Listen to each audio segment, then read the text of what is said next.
Welcome to Strength Chat with your host, the mad scientist of strength. That's right, myself, Chris Duffin.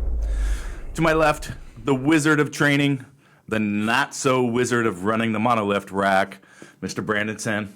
Oh, hi. Hello. To my right, the man with no voice, Mr. Brady Cable, has joined us today because Dr. Cadlub, Dr. Rudy, is over in Ireland, something like that. It's been awfully quiet around here the last few weeks. It has been quiet. Everybody was gone for Raw Nationals, and now everybody's gone out in Ireland for IPL Worlds, and they want to hang out and visit sites or something like that. I don't know.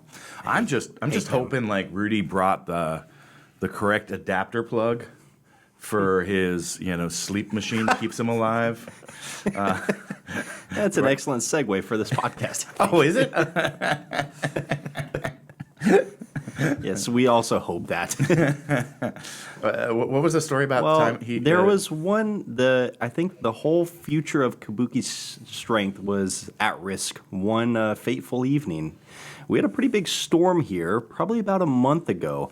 And as Chris just mentioned, Rudy is kept alive by his CPAP during the night, and the power went out, and Rudy almost suffocated with the CPAP on his face because of it. He's like, should we not be laughing about that? Well, he's not here, so it doesn't matter. Then it's alive. Okay. It's all right. He doesn't listen to these podcasts. Actually, he does. Yeah. He goes back and listens to all the ones. You're right. He always asks me, "Do you do this too?" I go back and try to think about it. I'm like, "No, Rudy, I don't. I hate hearing my voice. It is disturbing to me and bothersome. And no, I never listen to our podcast." Yeah, he needs a generator. Keep that guy alive. A backup generator, little right under the bedstand. Mm-hmm. I like that. That. So that kind of leads into today's podcast guest, doesn't it? It does. Yeah, it does. Oh, so we've got Nick Lambe on. So Nick is the owner of Proactive Health and Wellness. Nick is a health, strength, and sleep coach, and he is known as the online sleep coach, which is that's an interesting title, Nick. So tell us about how you got involved in this area. Yeah, absolutely. First off, thanks guys for having me on. So been a strength coach for about the last 8 years, and definitely have always been a little bit more fascinated with the health side of things. I've worked in the rehabilitative world for the last 6 years before going out on my own. So really just became fascinated with what are the factors and what are the variables that go into predisposing certain people to injury more so than others, as well as what goes into making them overall most healthy. So that really led me to dive into a lot of other variables, sleep obviously being one of those. And the more that I dove into sleep, the more I just became fascinated by it. The fact that you have this one lever that really can influence so many variables of your performance and your well-being. And then really what fascinated me even more so was how underappreciated and how undervalued sleep was, especially in the coaching world. So how little attention that sleep was getting relative to exercise and nutrition, even though in a lot of instances it really lays the foundation for a lot of those other variables. Yeah, it is definitely one of those factors that it just if we look at global effect, and that's how we look at our priorities and within the body when we're looking at movement, but sleep is one of the most foundational things, and it gets overlooked, or people just say, "Oh, hey, make sure you get your sleep in," and we don't really do a great job of coaching people on how to accomplish that.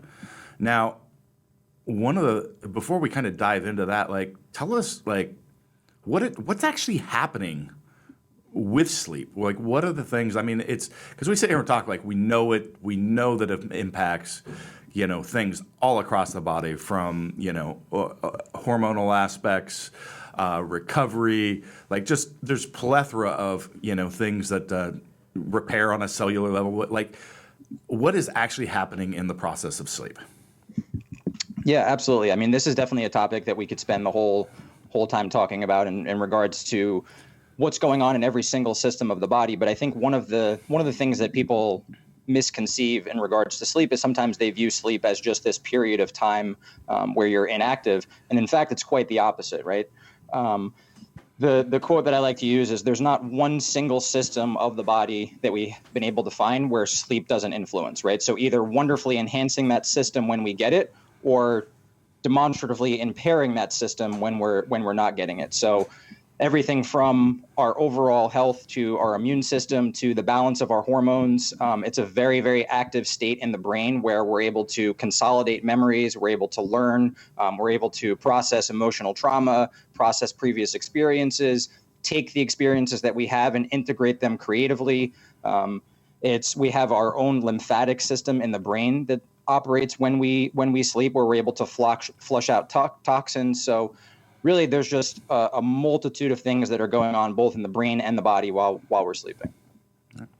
And what are some of the issues that we see that drive issues in sleep beyond the just like just not, choosing not to for whatever your reason is, like the whole grind culture, of, like got to work 20 hours a day. So outside of that, like the people that are trying to do it but struggling, what kind of issues lead to that?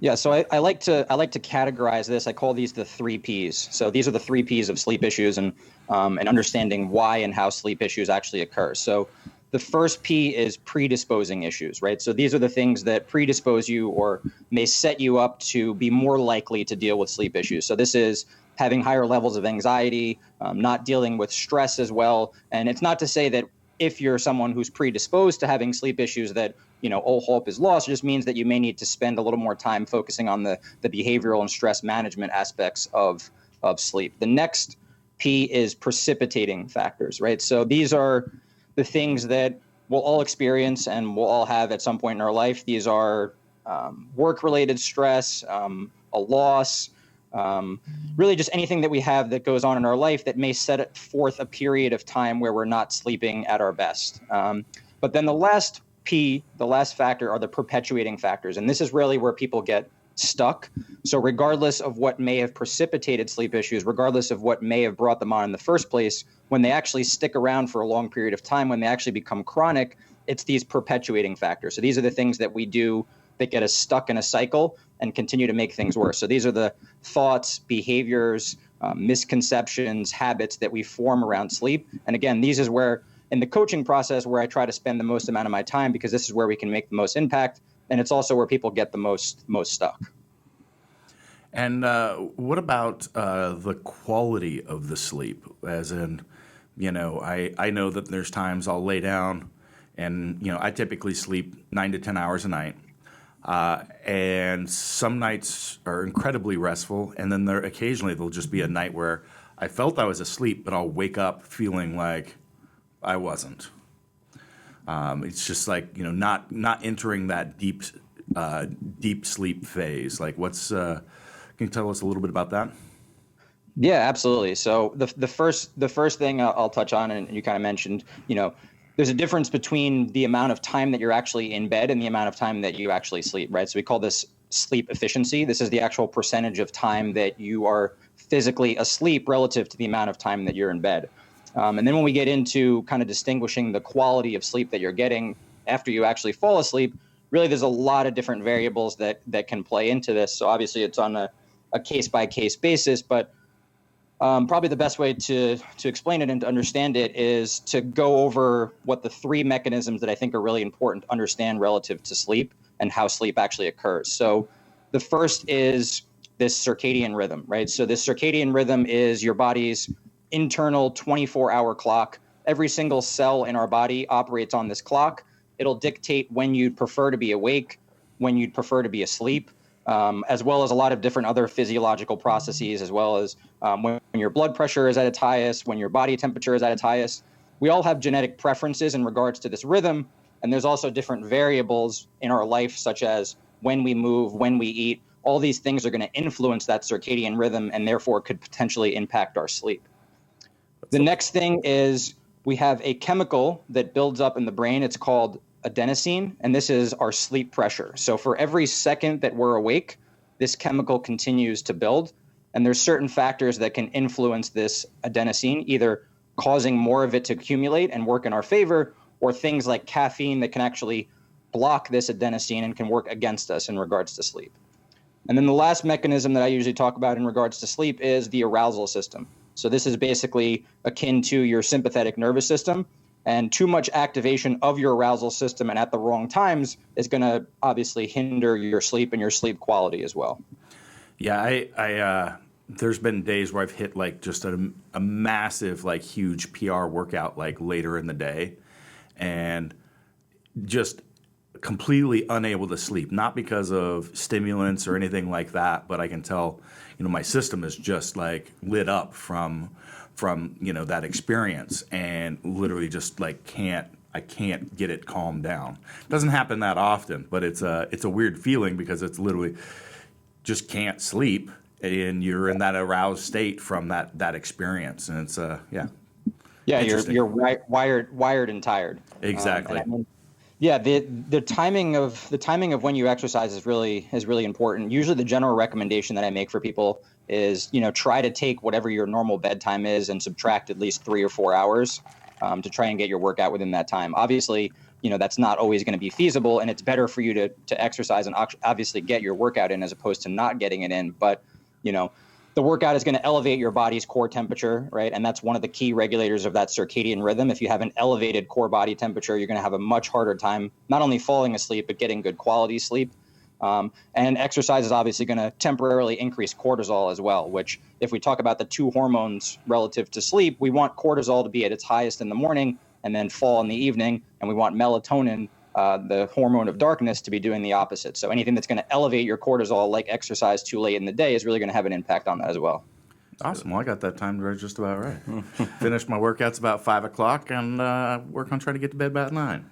That's something that I've heard a lot of people that are involved in talking about time-restricted eating talking about is just the overall picture of your circadian rhythm and how that integrates with your sleep cycles. What are your thoughts on eating times in relation to sleep and sleep quality? Yeah, so that's similar. Firstly, it's similar to exercise in the sense that usually my recommendation is even if you're in a time restricted feeding window, try to end that window where you're at least giving yourself a 3-4 hour buffer before when it's your time to sleep. I think time restricted feeding is one of those things that, it just depends on the person, and it's not going to be best for everyone. One thing that does work in the favor of sleep and of sleep quality, and what the research will point to, is when we talk about circadian rhythm, really what you want to do is you want to align the 4 big variables with as closely to what your circadian preferences are as possible, and keep those things consistent. So when you have a time restricted window, it becomes a lot easier for you to actually keep your feeding times consistent, as opposed to if you're not, you get a lot more fluctuation. So I think in that sense, if it's something that really works for the person and they're really able to keep that consistent, I think it really is going to do wonders for their sleep and their sleep quality. So it sounds like consistency within individuals' rhythms are more important than like an ideal circadian rhythm that's generally proposed in infographics and things like that. We've all seen they all seem to be the same. But it sounds like what you're saying is it's much more important to develop your own rhythm and be consistent within it. Is that correct? Yes, in a sense. So when we talk about like those generic, circadian clocks and circadian preferences that are out there, it's not to say that they're inaccurate, but I touched on it earlier. Everyone has a genetic preference in regards to their ideal circadian rhythm, right? So there's 4 different what we call chronotypes, and these aren't as drastic as people like to paint them out to be. There's not a chronotype that prefers you be in bed at 8 o'clock p.m. and then a chronotype that prefers you being, up at 3 a.m., right? It's not that drastic, but there is a 2 or 3 hour shift in that circadian rhythm depending on the person. So firstly, you kind of have to figure out what your chronotype is, and then based off of that, that's going to help you align some of those variables a little bit better. But after that, once you've kind of figured that out and figured out what works best for your schedule, then going forward, that consistency is paramount. That's the most important thing. And what are those 4 big chronotypes? Are they mostly just time of waking and falling asleep, like I'm a night person or I'm a morning person? Yeah, that's one of the components of it. But when you really dive into these chronotypes, they're pretty interesting. They start to predict different personality traits as well. And for each of those chronotypes, there's an ideal time when you should be consuming caffeine. There's an ideal time when you should be working out. I think to lead a realistic life, it's not possible to always align all of these things, but the more things that you can try to get within that, the better. I'm gonna tell a funny story. Well, it's funny for me. So, my family, my sisters, the 3 sisters, and my mom, like all wake up about 2 to 3 a.m. Yes, no joke. Like my What mom. time do they go to sleep? My mom usually goes to bed about 5 o'clock ish. So yeah. Anyway, like my mom came to visit last year, and she stayed the night. I wake up in the morning, she's gone. She left a note. She's like, I sat around for like 5 hours. Like it's like 7 a.m. and I'm done. I'm out of here. She took off, and I'm like, because I don't get up till around like, well, unless there's work, maybe 9 or 10 some mornings, but if I've got to get up for take kids to school, maybe like 8 a.m. But we're completely different rhythms. But it's just funny. Like I can just imagine half of the day is gone for her by the time I wake up. Doesn't exactly work out very well. Yeah, so she's definitely on the one end of the extreme. Yep. We'd be an extreme, what we call lion chronotype. So the chronotypes are based on different animals and what their sleep preferences are in the wild. So the lion is the early riser chronotype, and then on the other end of that you have the wolf. Right, the wolf is your nighttime chronotype. You have bears who are somewhere in the middle and tend to kind of coincide with the rise and fall of the sun, and then you have dolphins who make up about 10 to 15% of the population. And these are those people I was talking about earlier who are those predisposed to potential sleep issues. So they're the ones who are typically dealing with more anxiety, are more likely to develop insomnia and things along those lines as well. Now, how often or do you find, and it's probably not because you're working with people who need coaching, but individuals who just don't need that much sleep, maybe they function just fine off of 5 hours a night. Is that very common, or are those people just lying?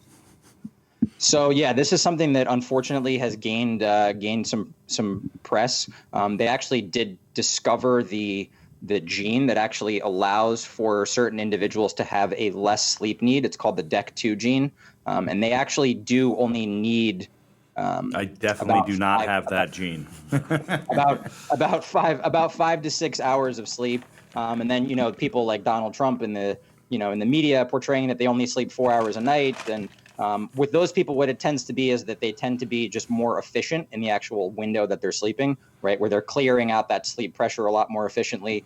But the caveat to that is it's a fraction of a percent of the population. So I haven't actually worked with someone that I know for sure is that person. So if you're someone out there that's listening and thinks that that's you, it's not. More than likely, like I said, it's a fraction of a percent. So I think more often than not, it's just people are getting by as opposed to thriving, right? So people have forgotten what it's like to really be functioning optimally when they're getting 7-8 hours of good quality sleep. Sounds like a vampire. What about napping? So napping I feel like all of the questions we're asking are like, hey, this is my thing that I have going on. I know. I don't mind nap. I'm just like, is it a bad thing that I nap every day? I'm very interested in this too. I was just debating on posing a question like, for our listeners who have this. Well, I had an old boss stop in yesterday, and I was taking a nap on the couch, and Andre's like, he didn't know who he was. He's like, oh, I'll go get you, Chris. You're a friend of his, right? He's like, I think he's back here napping. He opens the door, he peeks in. He's like, Duffin, you got a friend here. And I'm like, oh, okay. He's like, yep, he's in here napping. You can go in. My old boss walks in. He's like, hey. He's changed. He's like, must be nice. And I'm like, yes, as a matter of fact, it is. So napping is one of those things that most things in our industry, it depends, right? So for me, I'm most of the time working with people who are dealing with sleep-related issues, right? They're currently struggling with sleep. And typically with people who are currently struggling with sleep, I discourage against naps. The reason for that is naps are depleting that sleep pressure that we talked about. So for people who are really struggling with sleep, especially falling asleep at night, I want more of that sleep pressure to be built up for them so they really get a good cue for sleep. But for people that have otherwise healthy sleep, I think there's nothing wrong with naps. Actually, evolutionarily, we're ingrained to be biphasic sleepers, right? So to have a lesser period of sleep at night and then have a period in the middle of the day where we're sleeping, that's why our circadian rhythm takes that lull where we get that, lull in the middle of the day where we're feeling a little sleepy around 1, 2 o'clock or along those lines. That's my pre-training nap time. Yeah. I think the other caveat with naps is the duration of the naps. So if we're talking like just this, standard power nap where we're trying to get some of those cognitive benefits just to increase focus or anything along those lines, you want to be in the range of 20 to 30 minutes. If we're going a longer nap, you really want to try and structure this in terms of your sleep cycles. So you go through all of the stages of sleep in about 90 minutes. So you want to try and structure your naps to be around 70 to 90 minutes. Anything really less than that or more than that, and you're typically going to wake up in the middle of your sleep stages and you're just going to feel like shit. So How about people who nap for 15 minutes before we want to go to dinner? That's 20. It's always 20-minute naps, just like he said. I get so mad. We'll go to seminars and we're teaching all day, and we'll come back and Brady goes, okay, 20-minute nap before dinner. I'm like, dude, it's like 6 o'clock. Just go to bed. I just need a quick 20, and then I'm good as new. Yes, exactly. I mean, especially if you're noticing exactly that, like what I talked about. I mean, where the power naps became popular was in these pilots that were, going on these long flights, and they didn't have the option to go and lay down for 5-6 hours of sleep. They were just trying to, keep their focus and their mental awareness levels up. The other thing with naps is, the timing is really important, obviously. So you don't want to be taking these naps too close to what your typical bedtime is. I like to leave around 7 to 8 hours. Again, otherwise you've depleted some of that sleep pressure, which can be, potentially impacting the quality of sleep that you're getting. So for people wanting to reset their circadian rhythms or find what their actual circadian rhythm is, what do you recommend for them in terms of getting to bed and waking up? Is it simply just adhering to a strict schedule over the course of however long until it sticks, or what is that looking like?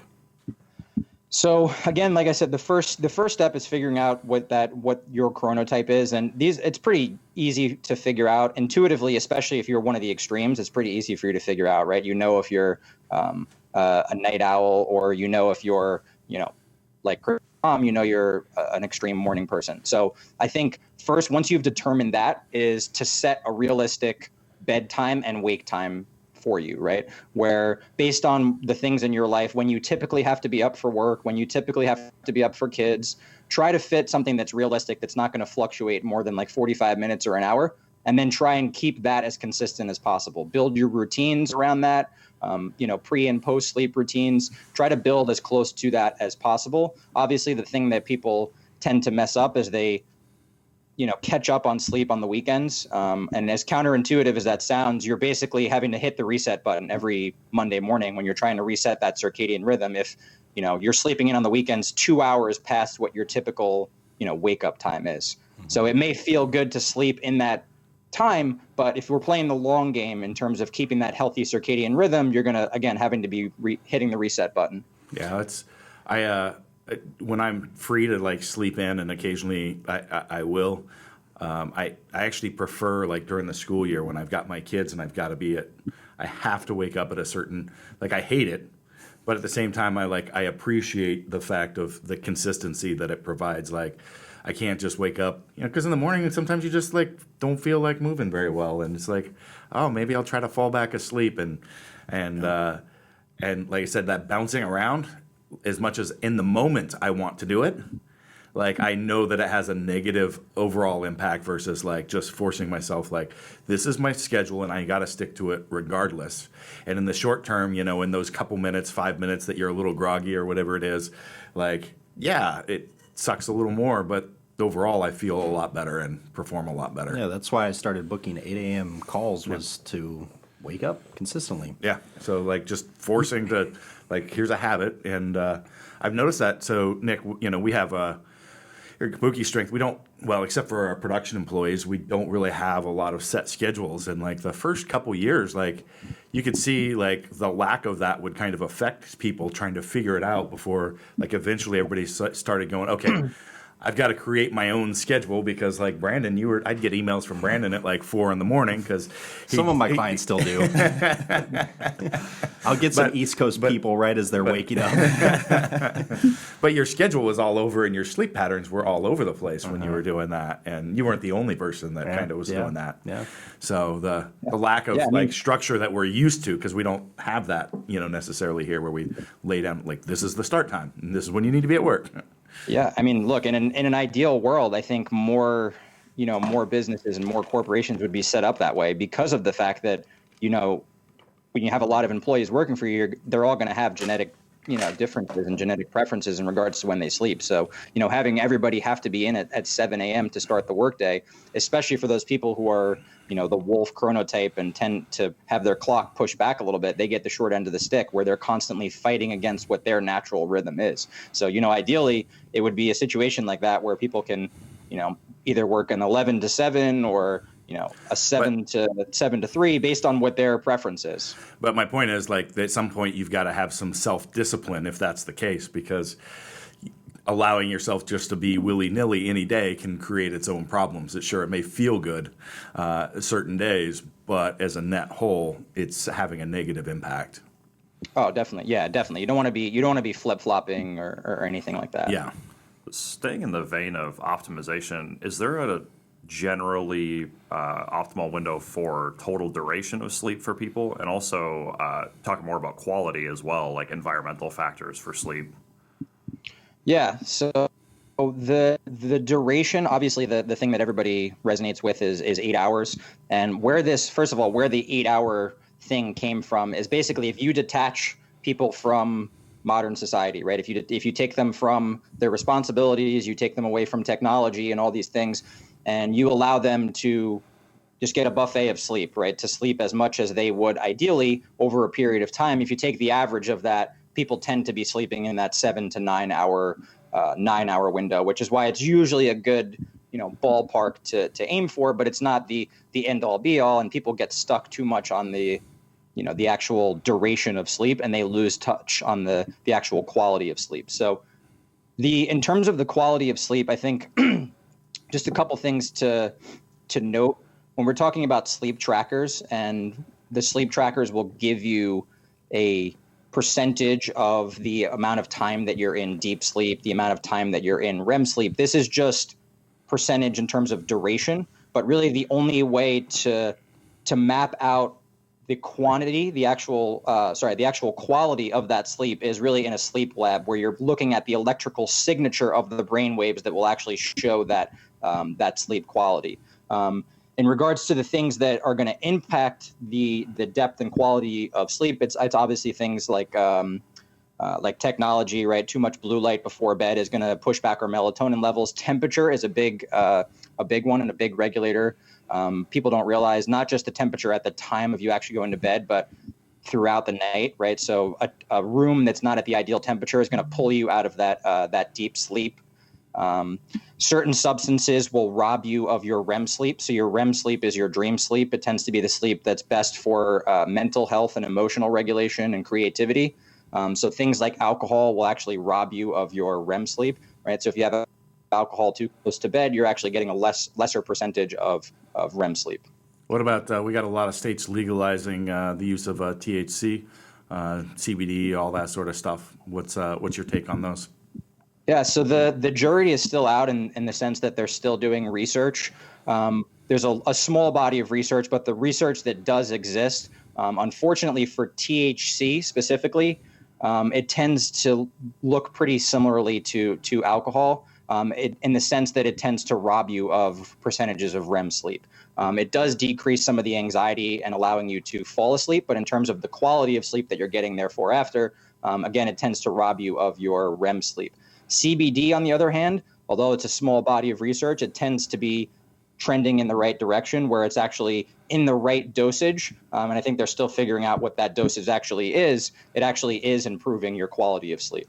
So there might not be research done on this, but is there any data on like proximity of usage before bed? Like if there's time for it to dissipate a little bit, does that influence how much your REM sleep is affected? There isn't yet. I'm sure that there will be. It's just it's a new a new field of research. And I said, there's nothing that exists currently. There's not even really that many good validated studies that exist correlating sleep and THC to begin with, let alone the actual the timing. But like I said, with the CBD, the dosing is really important, where some of the preliminary studies that they've done with the right dosage, again, it increases the quality of sleep, but with the wrong dosage, it actually has the adverse effect where you're getting something similar to alcohol and THC in terms of the disruption to sleep quality. Interesting. Pose the same question with alcohol too, I guess. Is there any indication that proximity to sleep matters? Like if you were drinking earlier in the day, does that affect your sleep quality later? Is it a lesser degree? Yeah, to a lesser degree. I mean, it's going to depend on the person. So it's just like caffeine, where everyone has the enzymes that will metabolize these things at different rates. So some people will metabolize alcohol a little bit quicker than others. And obviously, there's no way people that are going to be measuring this on a day by day basis. But my rule of thumb is if you're the type where you like to come home and either have a beer or a glass of wine, try to do that with dinner or right when you get home, as opposed to the later stages of the night. Alcohol, people will use very often as a sleep aid, unfortunately. And in addition to robbing REM sleep, what it actually does as well is it fragments your sleep. So you get these mini awakenings throughout the night that people don't even realize. And it actually is causing sedation and not sleep. So this is something that people mix up a lot. And actually, a lot of the sleeping pills are producing sedation in the brain. So if you were to look at the brain waves, sedation and sleep are not the same thing. So, people that have a glass of wine right before bed and say, oh, I fall right asleep, you're actually sedating the brain. You're not inducing natural sleep. Is that the same for like supplements that people use, like let's say melatonin, magnesium, or I guess what else is out there that people are using, since we're on those topics? Yeah, it's not in the same way. For example, melatonin, we talk about melatonin as the big one. A lot of the success that people have with melatonin tends to be actually pretty placebo. And I think the reason for that is, my number one thing in my hierarchy of addressing sleep issues is behavioral, right? So the behaviors that people have around sleep. So if you have increased stress and anxiety around sleep and you're taking something that you propose is going to be helpful for that, it's going to decrease some of that stress and anxiety. The caveat with melatonin is, as with most things in the supplement industry, because it's not FDA regulated, the actual quantity of melatonin that's in a lot of these supplements varies drastically. So anywhere from the study that they did, it was 80% less to 400% more melatonin than was actually claimed on the bottle. And and even when the quantity or what they're saying is actually correct, people are taking too much melatonin, right? They're taking 5 milligrams or taking up to even 10 milligrams, which is crazy. And in those cases, what you're actually doing is you're potentially disrupting your body's natural ability to produce its own melatonin, which is obviously the last thing that you want to do. So just some caveats to that. Some situations where melatonin really are helpful are when you're traveling into a different time zone. So when you're dealing with jet lag, it can be helpful to regulate your circadian rhythm just a little bit. But overall, it's not something you want to be obviously dependent on. Yeah, that's one thing I struggle with is the travel into a new time zone. And that's literally when I'll use something that does the sedation. Sometimes like even I don't normally, because it negatively affects the quality of my sleep and I can feel it, like taking Benadryl. But Benadryl knocks me out, and if I'm off 3 hours, I find out I'm still a little better than if I just was awake all night. So. Yeah, that's like that, that balance of, is it better for you to be sedated for the first, couple hours of the night and then sleep after that, as opposed to not being able to sleep at all? There's definitely a trade-off there. Usually with jet lag and dealing with different time zones, your best friend is going to be those circadian variables and trying to get them in alignment with what the clock is where you are, so light or darkness, depending on where you are, exercise. So try to map out what would be your ideal calendar in that time zone and try to line up as many things as you can with that right away. And obviously there's no great way to be a world traveler and go through different time zones, but those are some of the things that can just help a little bit. What are some of the factors that influence how quickly someone's going to fall asleep once their head hits the pillow? I know Brady, for example, can basically fall asleep instantly, and so can I'm the same way. Yeah. Well, you guys know it. You've seen me fall asleep in the middle of crowded. Damn near standing up. And where I'm on the other end of the spectrum, sometimes it's very rarely going to take me less than 20 minutes to fall asleep, sometimes up to an hour. What are the factors that influence time to actually fall asleep? So there's a genetic variance. First and foremost, there is that genetic variance where, some people will just typically fall asleep a little bit quicker than others, and then obviously off of that is some of those lifestyle factors as well. So if you have a really high amount of sleep debt built up, right? So if you have a lot of that sleep pressure built up from chronically not sleeping well, you're going to really get that urge to fall asleep, and you'll fall asleep a lot quicker. For the people that typically are having a difficult time falling asleep right away and are lying there for long periods of time, it's typically, a too high activation of that arousal system, of that sympathetic nervous system. Not always, but so firstly, there is that genetic difference a little bit. But once you start to get into the people who are, 15, 20, 30 minutes lying there unable to sleep, I'm typically looking at what are the things that are kicking on that arousal system too close to bed. Yeah, that makes a lot of sense. I've found that I can't say that I've been like that forever, but definitely in the past few years, likely. Yeah. So we've kind of glossed over caffeine a couple of times. Do you have general recommendations around timing of caffeine? I know the half-life and metabolism is very different amongst individuals, but as a whole, what do you usually recommend for people? Yeah, so like you touched on, half-life is definitely something that people don't realize. Quarter life as well, right? So where typically quarter life, you're looking at like 25% of the caffeine to still be circulating through your bloodstream, about 12 to 14 hours after when you consume it.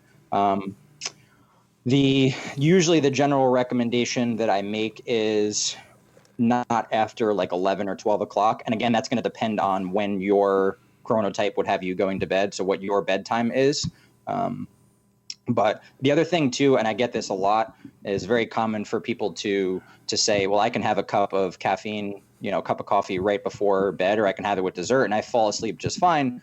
And your circadian rhythm will still tell you it's time to go to bed, so you may fall asleep, but they've definitely done the studies where they've mapped it out now where it's a significant reduction in the actual quality of sleep. So actually up to like a 20% reduction in the amount of deep sleep that you're getting. So just to put that in context, you'd have to age someone by about 25 years to reduce that amount of deep sleep. So it definitely affects the quality of sleep that you're getting, even if you're able to fall asleep. So usually the recommendation I make is try to, stop by 11, 12 o'clock. And that scenario of the dessert coffee drinker probably has a lot to do with what you said earlier about them having a big sleep debt built up and they're more chronically tired, and so it's just easy for them to fall asleep regardless. Yeah, definitely. And they're fueling themselves on caffeine, and it's just one of those things that perpetuates a vicious cycle, right? Yeah, I think we've all probably been stuck in that at one point or another. Oh, yeah. I think I get really messed up coming back home from seminars. Yeah. Because I typically go on the extreme end of caffeine intake, and then I try to go basically cold turkey coming back, and it's rough. Yeah. Not quite to that extent, but coming back is always challenging. It sounds like one of the main things we've been talking about, and it was a new topic to me until we started talking about creating content a couple weeks ago, but was the topic of sleep pressure. For myself, and I think a lot of people, I would wake up pretty consistently at a similar time, but with differences of falling asleep, quickly and whatnot, it made it challenging to stay on that consistent schedule because I'm like, well, I got to get a little more sleep so I can perform the next day and not be tired. But it sounds like the real way to reset those patterns is to build up that pressure over the course of a week or a few days or however long it takes to actually start getting to bed on time and waking up on time. Is that more or less correct? It is, it's dependent upon the situation. And, this is one of those things that when I'm coaching someone through sleep can be a little controversial. But for someone who's been struggling with sleep for a while and is really stuck in this cycle of being unable to sleep, one of the things that we'll do in a lot of cases in conjunction with a physician or a therapist or some type of medical advice, I'm not a medical professional, obviously, is actually sleep restriction. So for a few nights, you're actually forcing yourself to stay up a little bit later in order to build up more of that sleep pressure. And the reason for that is when people are stuck in these cycles of poor sleep, they lose the confidence in their ability to generate sleep. So when you can get so much sleep pressure and so much sleep urge that they have no choice but to fall asleep and get a good night of quality sleep, it starts to build up their confidence around sleep, and that kind of builds traction going forward. There's definitely other things that you can do that will increase the amount of adenosine or sleep pressure that you have. That's one of the proposed mechanisms for why exercise works so well in regards to helping you sleep, if the timing is correct, is that exercise actually increases the rate of adenosine and sleep pressure buildup. Again, as long as it's not too late, close to your bedtime. Yeah, I've found that to be true as well. Yeah. I have a lot of sleep confidence. Well, and that's what I was thinking. It almost builds up the anticipation that the person's going to have as they reach the pillow that, I'm about to fall asleep, versus thinking ahead of time that, it's going to, I'm going to read or do whatever. Yeah, a lot of other things fit in that behavioral bucket too. There's another, method and process that we'll go through. It's called stimulus control, which is basically you're just trying to keep your bed and bedroom as powerful of trigger for sleep as possible. So you're trying not to do anything in the bedroom other than sleep and sex. You're trying not to be in bed if you're not actually sleeping, right? So in the instances where you're unable to fall asleep, or in the instances where you're unable to fall back asleep, you want to actually get yourself out of bed and do something else, because your brain very quickly makes that associations, and the last thing you want is for your bed and your bedroom to become a place for wakefulness as opposed to a place for sleep. Yeah, I think that's something that's a miss for a lot of people. Always have the TV in the bedroom, which I have one, but I also have a chair that I sit in. When I lay down for bed, it's time for bed, and Exactly. Yeah, I mean the analogy I always tell people is, and this is true too, where people go, into bed, they're trying to do the right thing by going to bed earlier than what their typical preference is because they think they need more sleep, and then they're just lying there unable to sleep. And the analogy that I give is liken it to food, right? You wouldn't just go and sit at the table and wait to be hungry, right? You would only go and sit there when you're actually hungry. Or maybe Chris would, I don't know. But in general, right, you're not going and just sitting at the table and waiting to be hungry. The same should apply for sleep. You shouldn't just be lying in bed waiting to sleep or waiting to get sleepy. Awesome. Well, kind of running up on time here, guys. Do you have any other questions for our friend? I feel like I need a nap. No, just kidding. I think we covered stuff really good. Nick, where can we find more information about you? People want to seek you out, follow your content, any of that sort of stuff. Where are you at? How do we get a hold of you? Yeah, absolutely. My website is onlinesleepcoach.com. On social media, you can find me on Instagram and Facebook as the Online Sleep Coach. I provide, one-on-one coaching in the context of sleep. I do a lot of, obviously, speaking engagements and stuff like this, just trying to create more awareness around sleep. I'm currently in the process of putting together a certification program for coaches right now, so just trying to bring sleep more into the coaching forefront a little bit. So I also have a site for that. It's hopefully going to be launching in January of 2020, and that's sleepcoachcourse.com. I think that's fantastic because, like you said, sleep has such a huge impact. Yet, very often, as a coach or trainer, do we find a lot of people touching on that subject, right? Exactly. Particularly as a longer term behavior beyond the oh, you're down, you look a little down today. Why is that? Oh, you didn't sleep last night. Oh, all right. Well, sleep better. Yeah.